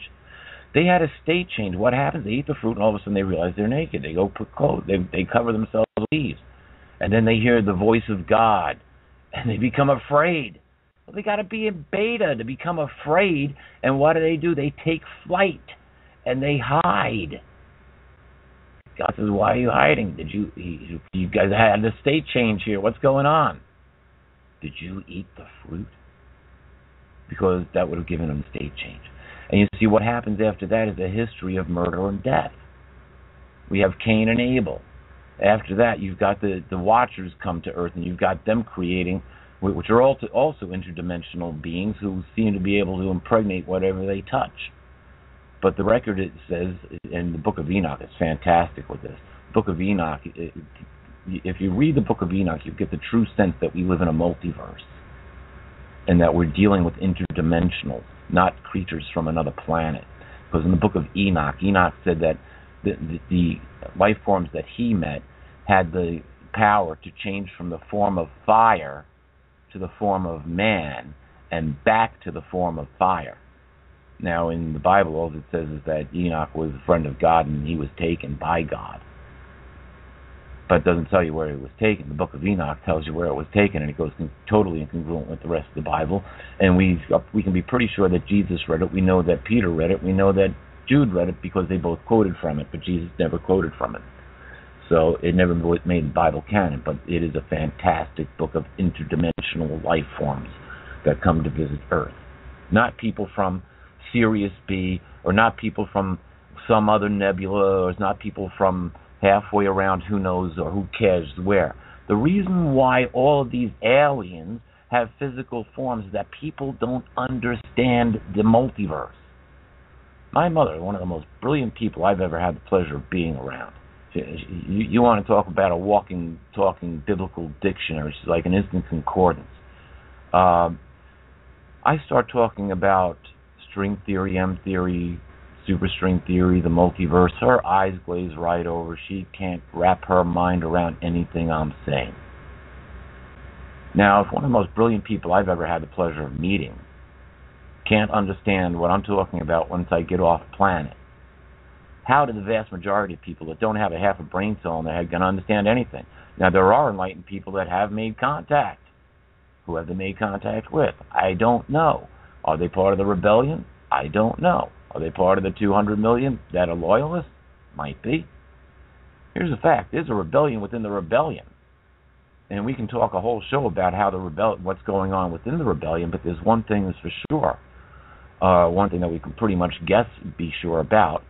Homo capensis, whoever they are, along with the Greys and the Dracos, or pointing themselves off as Dracos, the dragons, the reptilians, who seem to be working with the military, their plan is to kill all humans and scuttle the planet.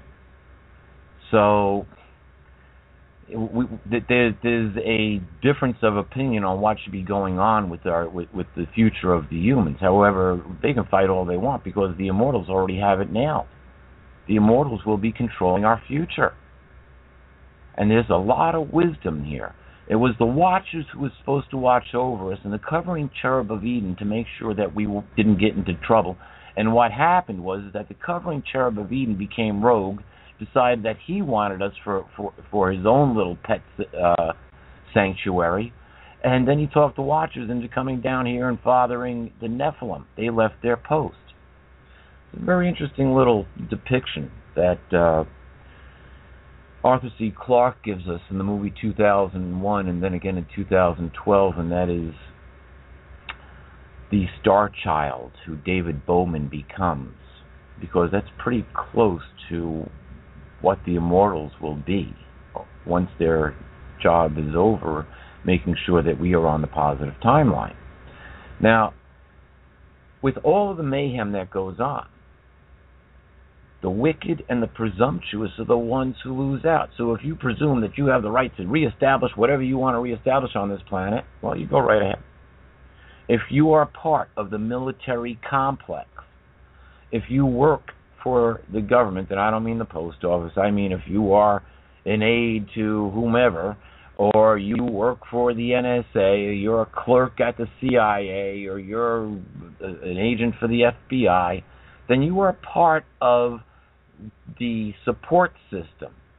Now, you better be real careful about who you're supporting in all this, because if you're supporting them, if you're supporting the military-industrial complex, if you're working for a company like Lockheed Martin, building the next generation of death weapons to kill your fellow human with, you may want to reconsider what you're doing for a living. Because when you read those same people who seek shelter through some sort of a Nibiru event, they're the same people. You go to Revelation, the 19th chapter, and there's a list of people there that don't make it. It's the same people that had access to the deep underground military bunkers. The same people that were going to the rock masses and going to the mountains, like Cheyenne Mountain, which I understand is no longer NORAD, but now is a very sophisticated, even deeper underground bunker. You go, or maybe the mountains of Denver, or you've got the Denver airport, which is supposed to be connected to a number of underground cities around the United States. And if you listen to what the whistleblowers say, some of those underground cities actually have arms attached to them. And theoretically, you should be able to get on a bullet magnolift that goes from the West Coast to London, England, and be there in about 2 hours. So that's pretty much what they're all trying to, what these whistleblowers who come out of the military are telling us. Does it match what the scriptures say? Yep, sure as heck does. Seems like somebody showed John the future. Now, who's controlling the future right now? It's the industrial military complex backed by the bankers. They're all in it together. So Revelation isn't necessarily as much prophecy as it is the things that John saw. Where the prophecy goes where the things that go beyond what's happening, what John saw. Now, the stream of time, here we are. This is supposed to be a meter year. Has anybody seen Israel take off for a year, not do any work, let the land rest? Has anybody seen that? Every 7th year they're supposed to do that. Have you seen that, Andrew? No, actually, to be honest with you, your voice sounded like you were underwater. You've been breaking up a few times during this interview. I don't know if it's the Skype gremlins, but I actually didn't hear what you said there. What did you say it again? Oh, sorry about that. Yeah, it could be Skype gremlins. Whenever I start speaking the truth, they break in. The Shemitah. I asked, have you seen, according to the Shemitah law, this is supposed to let the land rest every 7th year. Nobody's to do work on the 7th year. Everything's supposed to rest. And when you have 7 times 7, on the 50th year is the Jubilee. That's also a rest year. So my question is, have you seen any work stop for a year in Jerusalem or in Israel? No, I haven't really been paying attention to that. I probably should be, but I haven't. Well, I've never seen them stop working. I've never seen them say, "Oh, this is a Shemitah year. We can't do anything this year." No, I haven't seen that since you mentioned it. Right. Yeah, neither have I. So they're keeping the Shemitah. And when you look at their flag, what's it got on it? The Star of Molech. They were destroyed twice worshiping Molech. And think they're going to rebuild Solomon's temple? Those synagogue of Satan who claim to be Jews but are not and are lying. Revelation 5:3-9. They forgot to change that part, see? Anyway, so that's where we are, and this is all manipulation. When we see what's happening now, the Pope is blessing off on his 2015 development agenda. We have ISIS in this country. Now we can have a false flag attack whenever we want and blame it on ISIS. Right? Right. Some people have talked about that. Mr. Cat Eye, who does a lot of code analysis, he was talking about a possibility of that being the case, and now the Texas governor is involved in that. But by the way, just so you know, there's 14 minutes, 20 seconds left before the live feed goes off. We could go a little past that, although I really want to try to keep this to about 2 hours. There's three things in particular I want to try to discuss, so let's maybe do this on the fly here. Sure. First of all, I remember you saying in your last interview that that Genghis Khan has like more descendants than anyone else. How can you confirm that, and what is the significant implication of that? That's just a matter of genetic fact.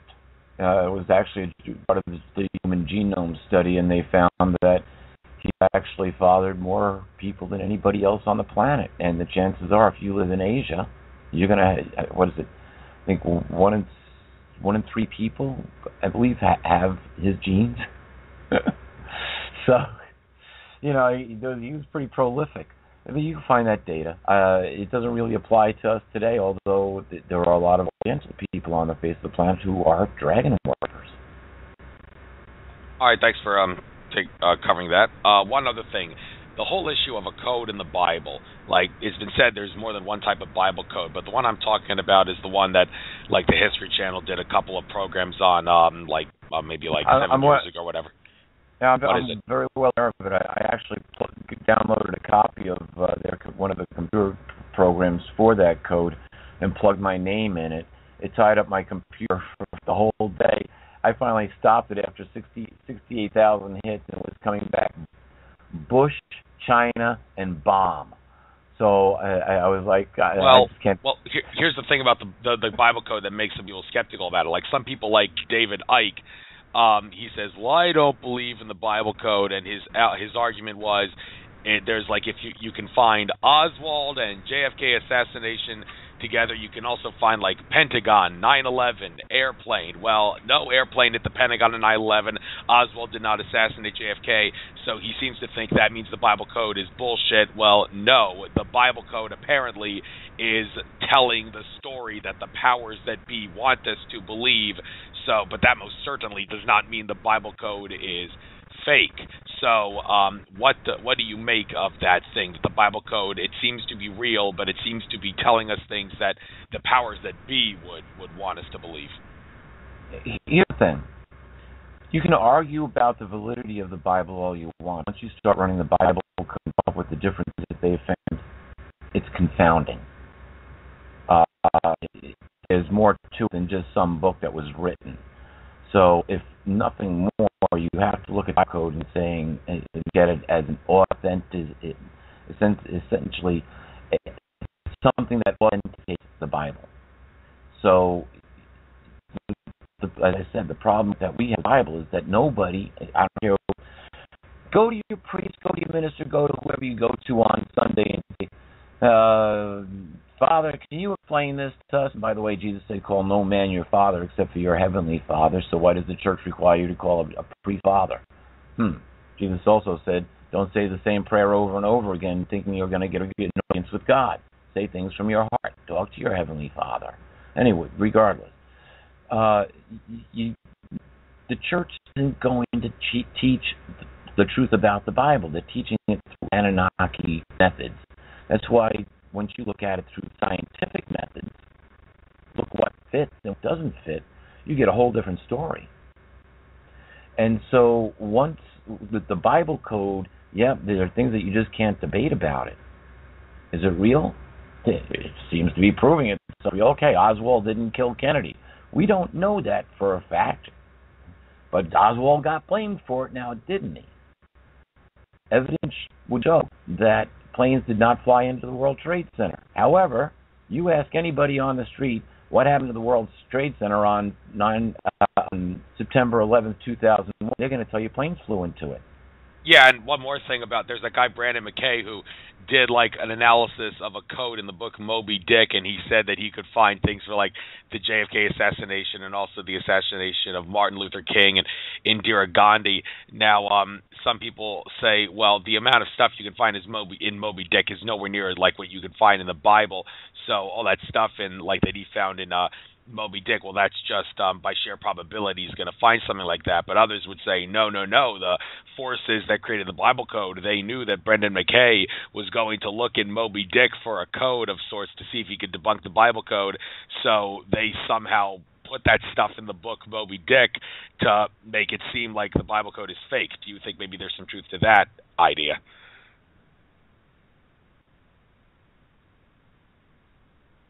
Peter? Hello? So, sorry about that. I had my mind muted.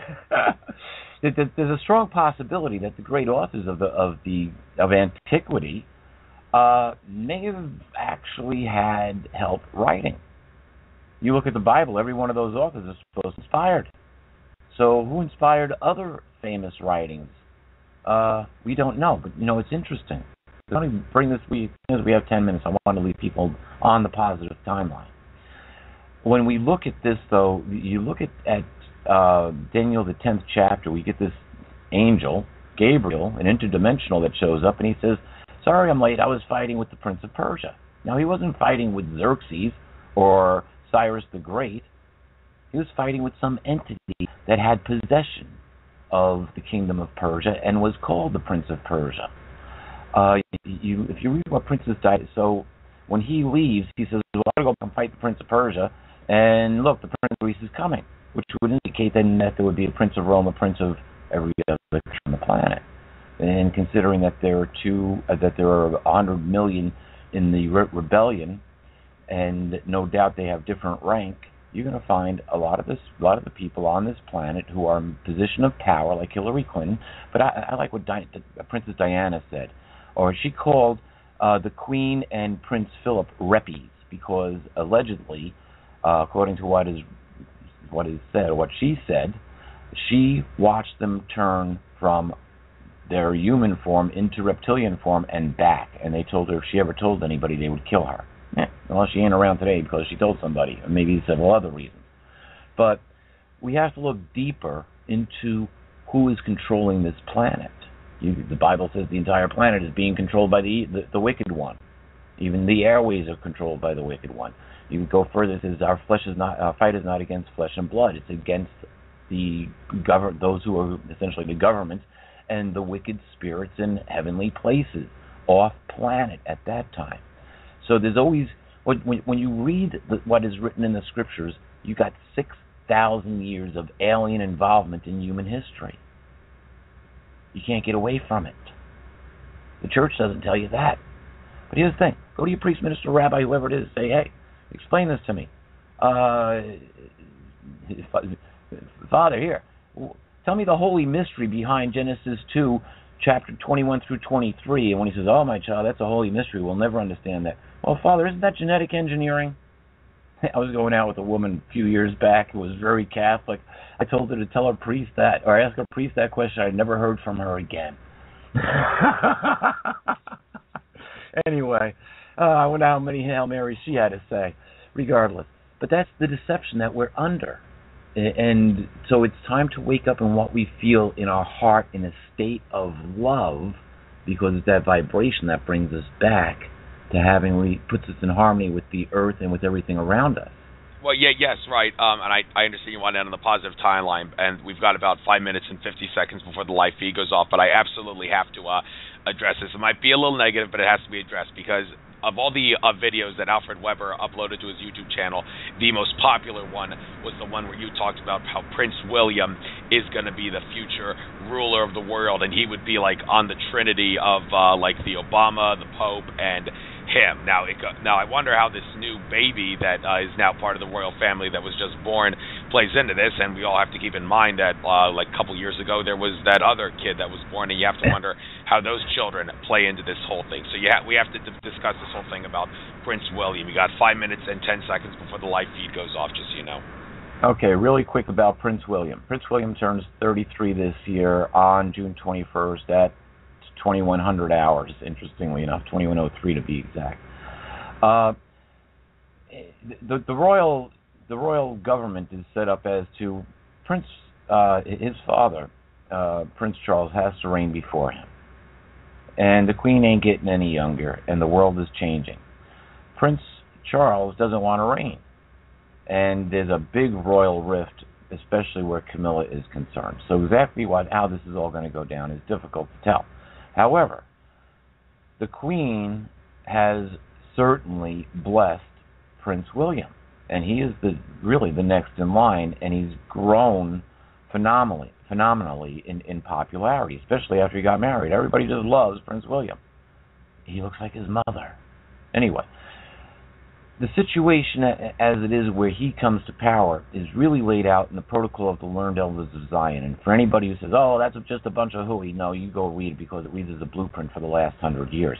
And in that blueprint, where they lay out their choice for king of their world, which they plan to bring to you by order out of chaos, as in climate chaos, as in order out of chaos, which is supposed to happen during the that's from the French president and John Kerry's comment about climate chaos.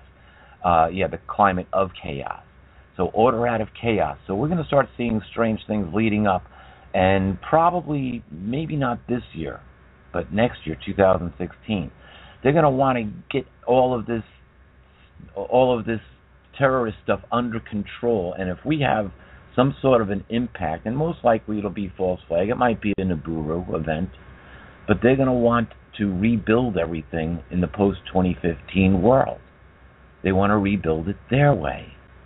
So regardless of what happens, all of this should work out and come to power. Now, in Revelation 17, what we're seeing with the Pope coming to the United Nations, the next step is for the Vatican to gain control of Jerusalem. We have to. What's being set up now is Revelation 17. Revelation 17 talks about the great harlot, Babylon the Great, riding the seven-headed, ten-horned wild beast, which is the world entity of politics, or the United Nations. And here we're seeing this exact thing happening in September, how it rides the nations.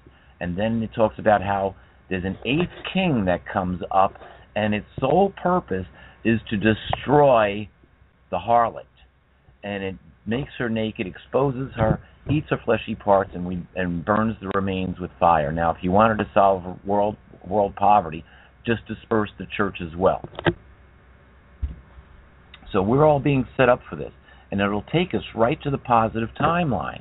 Now, here's the thing: as long as we don't get involved in any of this garbage that they're trying to spring on us, as long as we keep in that state of alpha, we will. It's all tied up in the greatest commandment. You must love Yahweh your God with your whole heart, soul, and mind, and you must love your neighbor as you do yourself. We're all connected at the soul level, to each other and back to the zero dimension. We reach that in a state of peace and love, and we have very little to worry about. We just move forward. So what happens?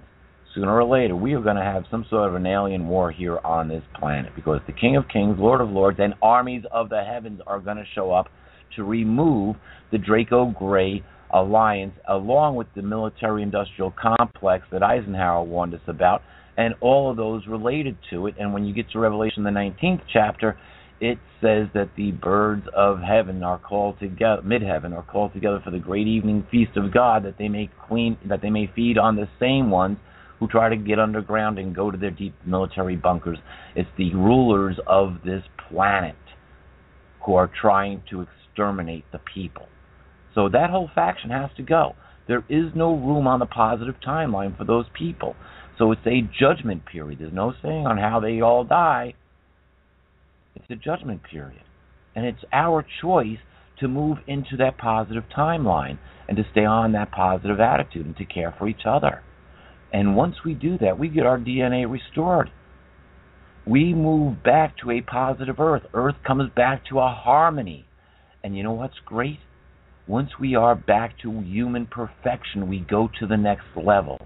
And that is to populate the planets of the third dimension. That's why human women have 400,000 eggs in their ovaries, and that's why human men never stop making sperm. Genesis will start all over again once we reach our divine perfection. And with that, I'm going to say love and blessings to all. Read Letters to Earth. We have a fantastic future. You can get it on my website, www.peterkling.com, or you can get it on Amazon.com, BarnesandNoble.com, and all the different formats available. So, with that, love and blessings to all. Have a great day. Yeah, thanks. Well, actually, before you go, Peter, I think it's time I tell you the same thing I tell all of my guests, and, just made a ritual out of this, but you are a fascinating individual, and I have no doubt, well, actually, there's no question, I definitely could do another show with you, as evidenced by the fact that Alfred Webre has done many shows with you and will be for a little while. But the fact is, Peter, one of my goals with this radio show is to get as many different guests on my show as possible before I give any one specific guest double dips, because I feel that is the fairest, most impartial, and ultimately the most informative way of doing a radio show that exposes the true and false nature of reality. And I regret to say that that does mean that I probably will not be asking you to come on my show again, but that's only because I need to give thousands of other fascinating individuals a chance to have some glory on my show. But mark my words, I'll definitely watch some of your future interviews with Alfred Webre, and I will encourage others to do the same, because you're a fascinating guy and people can learn a lot from you. Well, thank you very much. And, I'm not the only one. We all have bits and pieces of the truth. My knowledge is from the Bible. It comes from the immortals, and I'm limited to that as within the bounds that I can use. But that doesn't mean that I'm the only one that understands this.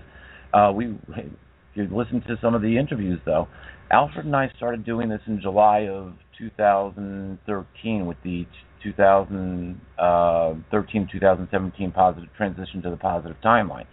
In each one of those interviews, about 80% of the things we talk about have happened or are in the process of happening. So we have an excellent accuracy rate as far as keeping track of things, including decoding the different false flags that have been happening.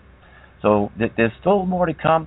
Not a problem. I have a lot of places to go, and the main place that I'm going is away. It's time. If you have a plan, it's time to get ready to bust a move and put it into place. So I'm only going to be around for a few more months anyway. And then it'll be, where did Peter Kling go? Good luck on your future endeavors. Thank you very much, Peter. It's been a great time. Take care. Indeed, take care. All right, folks, that's the end of this interview. I will have next week, Lily Earthling will be the guest on my show. I'll definitely have to watch one of her recent interviews. Probably I'll listen to the one with Michelle Walling of In5D Radio that she did to get ready for that. By the way, I'll be at the Ubuntu conference in Pottstown, PA this weekend. If anybody hasn't bought their tickets for that, well, I don't know if they actually are selling tickets at this point, but if you haven't and if you can make the trip, by all means, come join me for that conference in Pottstown, PA, the Ubuntu conference. So, Lily Earthling next week. So, without further ado, this is Andrew Fisher signing off. Enjoy the rest of your trek throughout infinite consciousness, everyone.